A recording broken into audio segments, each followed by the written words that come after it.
Enquanto me apaixono, Jerônimo conversa com Renata ao telefone e diz que não sabe porque se esqueceu de comentar que ele e Regina são amigos há muitos anos. A moça confessa estar feliz por trabalhar pela causa de Regina, afirmando que gostou muito da fisioterapeuta e de sua mãe, contando que ficou emocionada em prestar serviços lá.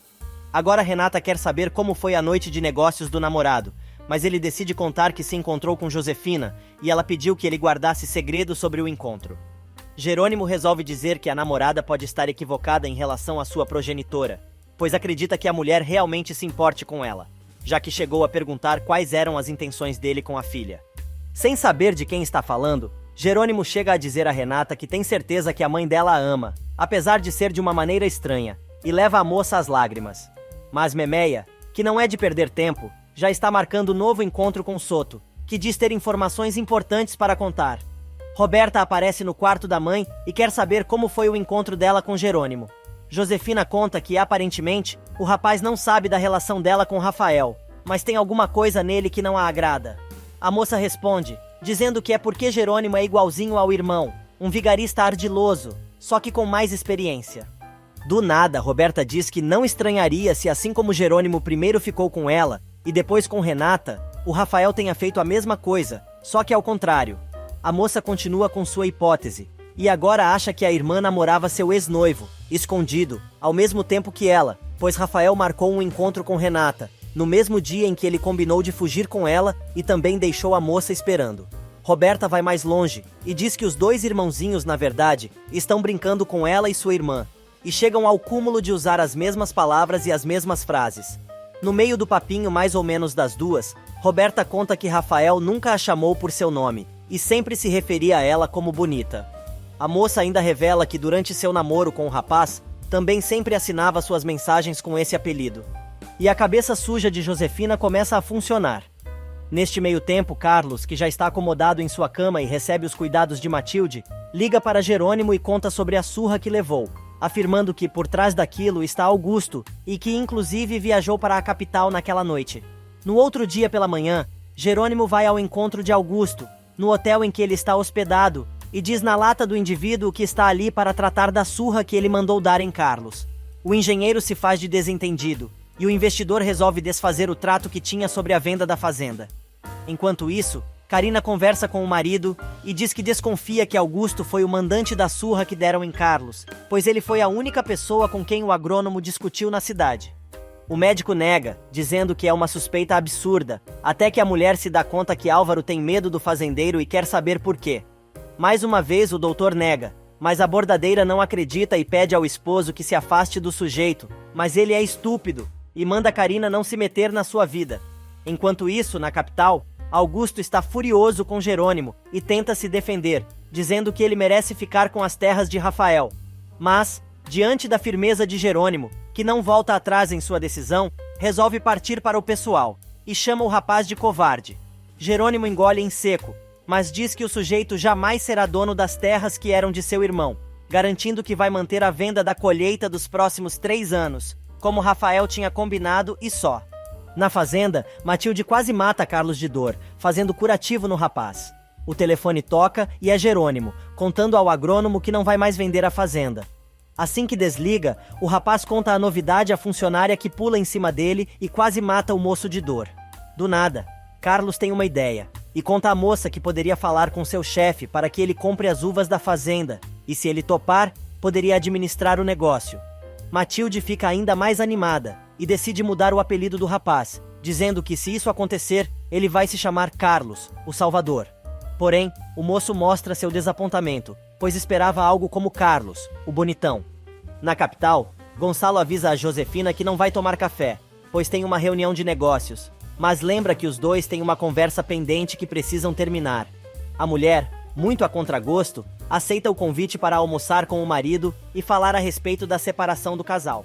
Na casa de Constanza, Honório conta que Ágata sabe da gravidade de sua doença, mas não quer que a filha saiba que ela descobriu a verdade sobre o tempo de vida que ainda tem. O homem conta que prometeu à ex-namorada que jamais iria deixar de apoiar Adriana. Constanza acha que é por isso que o marido não pregou o olho e passou a noite caminhando pela casa, mas não é bem esse o motivo.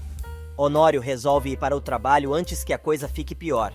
Mas, quando o esposo sai, Constanza comenta com Renata que está achando o marido preocupado e muito envolvido com a situação de Agatha e Adriana.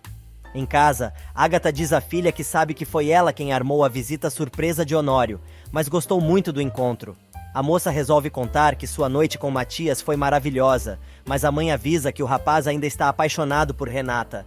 A garota conta que sabe bem da situação, mas se conforma em estar perto dele como amiga. Nesse meio tempo, Augusto liga para Álvaro e manda o médico ir imediatamente ao tabelião, pois Jerônimo desfez o negócio da venda da fazenda.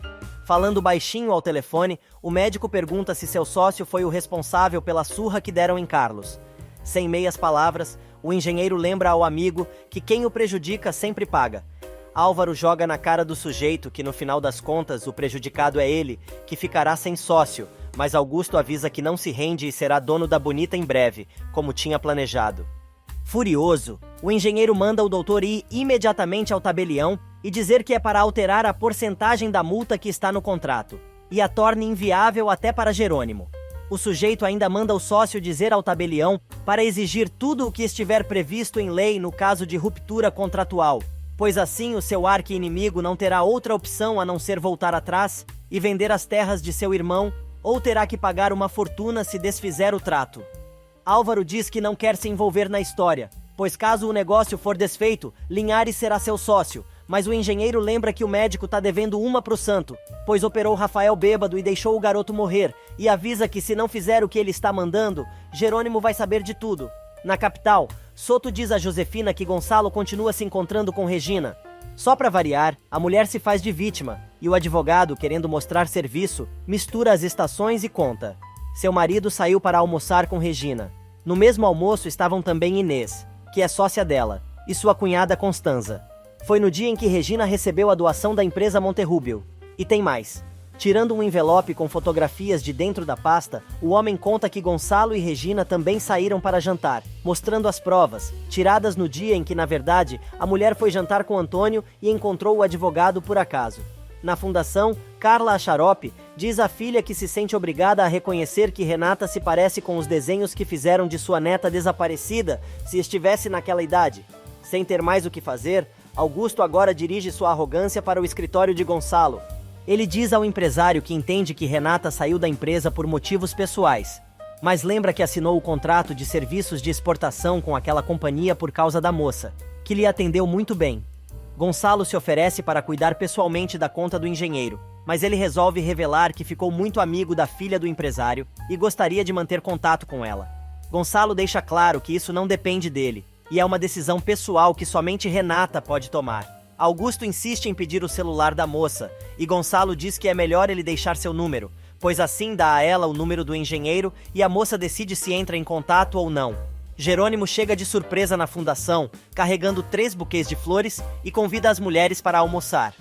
Na fazenda, Matilde tenta enfiar um chá de arnica goela abaixo do sujeito, dizendo que a bebida cura tudo, mas ele não consegue tomar. Lázaro aparece com os documentos que o agrônomo pedisse que ele buscasse, e quando lê a minuta do contrato, percebe que a multa de rescisão é um absurdo.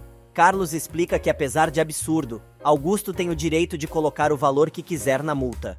Matilde pergunta se Jerônimo não tem como pagar o que o sujeito está pedindo, e o moço diz que não é uma questão de dinheiro e sim de negócios, e para Jerônimo, aquele seria um péssimo negócio. Enquanto isso, na capital, Matias se esforça para fazer a apresentação do relatório de seu setor na reunião de diretores, mas Honório está em outro planeta, lembrando da conversa que teve com Agatha, e descobriu que Adriana é sua filha. O homem viaja, observando Adriana e pensando consigo mesmo sobre a promessa que fez à sua antiga namorada. Gonçalo percebe que o sócio está distante e chama a sua atenção, lembrando que estão discutindo o reforço de pessoal para a área que Renata administrava e Adriana é indicada. Agora, a preocupação dos diretores é contratar alguém que possa assumir a diretoria comercial da empresa.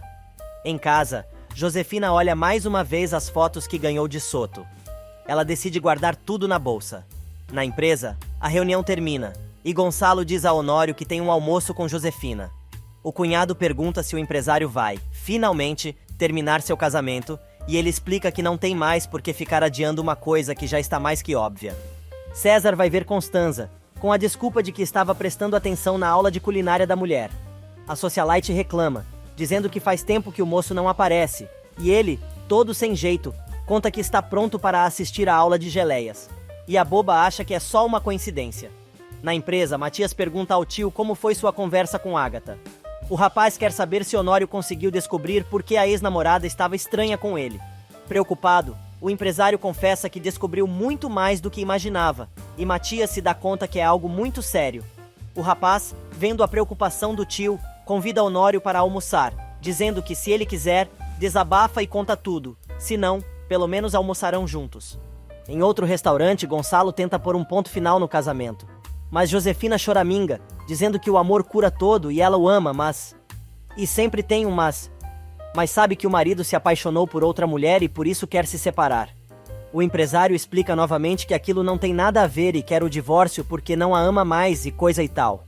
Fazendo cara de coitada, Josefina diz ao esposo que vai dar o divórcio, mas não quer que ele minta. Chorando lágrimas de crocodilo, a 171 tira da bolsa o envelope com as fotos de Gonçalo e Regina e diz: "Estas fotos são a prova de que você não é honesto como diz ser. Basta ver como olha para essa mulher. Regina Soberon, não é? Pelo menos tenha a decência de dizer a verdade." No clube, a paranoica da Roberta pergunta se a barriga já está aparecendo, mas volta a dizer a Selena que acha que Renata saiu com Rafael. E no restaurante, Gonçalo diz à esposa que nunca mente e quer saber onde ela conseguiu aquelas fotos. Josefina explica que as fotografias são legítimas e não uma fotomontagem, como ele pode estar pensando. A mulher agora quer saber se ele vai negar aquelas evidências, e Gonçalo, seguro de si, diz que não nega nada, mas não é o que ela está pensando e explica. "Eu encontrei a Regina enquanto ela esperava o namorado e a convidei para um drink. Essa é a verdade." Fingindo que está sofrendo muito, a megera diz que ele pode explicar o que quiser, mas a maneira como olha e como fala daquela mulher deixa muito claro que ele está interessado nela, e por isso quer o divórcio. O empresário diz à esposa para não tentar tapar o sol com a peneira, nem chorar sobre o leite derramado, pois ela sabe muito bem que os problemas no casamento são antigos, e não adianta tentar culpar outra pessoa. Josefina, afirmando que não concorda com a opinião dele sobre o matrimônio, afirma que o ama e quer vê-lo feliz, e portanto, se ele não é feliz com ela, então, que dê prosseguimento ao divórcio. E para terminar a cena teatral com chave de ouro, ela diz: "Eu sei que a coisa mais certa a fazer é te dar o que me pede, mesmo que isso parta o meu coração. Não se preocupe, meu amor, eu vou ficar bem. Estou muito triste e não vai ser fácil me reconstruir sem você, mas às vezes é hora de perder e chegou a minha hora." Sensibilizado, Gonçalo promete que vai continuar cuidando dela e das filhas, vai deixar a casa e uma pensão gorda, além de todo o seu apoio. E a caninana ainda diz que não quer nada do marido, pois se casou com ele por amor. Enquanto isso, Roberta, que conseguiu o número do celular de César, liga pro rapaz e passa para Selena. Sem graça, a moça diz quem é, mas o rapaz não se lembra quem a moça é. Ela se descreve e o rapaz acaba lembrando. A moça aproveita para convidá-lo para um drink naquela noite e o rapaz topa. Constanza resolve brincar com o moço e, dizendo que ele anda estraçalhando corações, pega no rosto do rapaz com carinho e diz que ele é charmoso e bonito, por isso deve ter um monte de mulheres atrás dele. O moço, que está de olho na socialite, fica completamente sem jeito. Na fundação, Renata recebe uma ligação de Gonçalo que diz que quer ver a moça, pois precisa conversar muito com ela, e os dois combinam de se encontrar mais tarde na casa de Constanza. O empresário ainda diz que Augusto procurou pela moça e deixou o número do celular, para que ela entrasse em contato. Enquanto Renata conversa com o pai, Regina aproveita para dizer a Jerônimo que confia em sua intuição e que Renata é uma boa moça. A fisioterapeuta comenta que não sabe o que a levou a esconder a história que teve com Rafael, mas vale a pena ser honesto com Renata. Jerônimo confessa que tem medo de perdê-la se contar a verdade, e Regina diz ao amigo que esse é um risco que ele terá que correr. Do outro lado da cidade, Matias pergunta ao tio o que está acontecendo e, do nada, Honório quer saber qual a impressão do sobrinho sobre Adriana. O rapaz conta que os dois foram ao cinema no dia anterior e ele se sentiu muito bem ao lado da garota, que é uma menina linda e com muitos bons sentimentos. Honório explode e, contando que jurou a Agatha guardar segredo, precisa dizer a alguém o que descobriu, ou não vai aguentar. Finalmente, o homem conta que o pai de Adriana é ele. E por falar em Adriana, é justamente a moça que está chegando na fundação, avisando a todo mundo que só está ali porque estava com muita saudade de Renata. Do outro lado da cidade, Honório implora a Matias que não diga nada a ninguém, até que ele autorize, e o rapaz se compromete a tratar Adriana como sua prima, dizendo que vai estar sempre perto da garota. Sendo sincero, o empresário diz que tem medo da reação de Constanza, mas o rapaz lembra que ela vai ficar feliz em adotar a moça, e ela é com quem ele menos deve se preocupar. E por falar em Constanza, ela está se divertindo com César na aula de gelatina. Do lado de fora da cozinha da instituição, Adriana conta que está saindo com Matias, a pedido de Honório, e agora os dois estão cada vez mais perto. Renata jura que não sente mais nada pelo irmão postiço, deixando o caminho livre para a amiga. Carlos liga para Jerônimo contando que Augusto impôs uma multa absurda para o rompimento do contrato de venda da fazenda de Rafael, e o prazo para pagamento se encerra no dia seguinte, às 9 da manhã, no cartório da cidade. Furioso, Jerônimo avisa que está indo imediatamente para a fazenda e vai encarar o covarde do Augusto. Ele liga para Renata e avisa que precisa resolver uns contratempos no interior e precisa viajar imediatamente, prometendo voltar à capital em 2 ou 3 dias. Nesse meio tempo, Roberta surta e diz à mãe que precisa ir fazer compras em Nova York, ou vai ficar louca com aquela gravidez. Josefina avisa a filha que não é o momento e entrega o envelope com as fotos de Gonçalo e Regina, contando que o marido a chamou para almoçar e pediu o divórcio. A megera comenta que pretende dar o que o marido está pedindo, mas Roberta fica histérica e diz à mãe que ela não pode deixá-la sozinha com todo o enredo que criaram com Matias. Sem responder à filha, a mulher só diz que a moça precisa confiar nela. Na empresa, Gonçalo conta a Honório e Matias sobre o almoço com Josefina e comenta que ficou surpreso quando ela não se opôs ao divórcio. Beth liga para o chefe e avisa que Aníbal Lara chegou. Gonçalo pede à secretária que encaminhe o convidado à sala de reunião. Enquanto isso, Renata se encontra com Augusto, que comenta que estranhou a saída da moça da empresa do pai e quer saber o que aconteceu. Ela conta que se apaixonou por um cara que era o melhor amigo de Matias e também saía com sua irmã. Surpreso, o prepotente cai do pedestal e faz cara de não tô entendendo nada. Inocente, Renata comenta que o amor que ela encontrou foi maior do que tudo e fez com que ela deixasse tudo por ele. Na empresa, Aníbal descobre o que Diego fez e fica envergonhado. Honório explica que não vão processar o moço, mas exigem que ele faça uma retratação a Renata. Enquanto isso, Josefina está no consultório médico, colocando em prática mais um de seus planos e subornando o doutor para conseguir pregar mais uma mentira.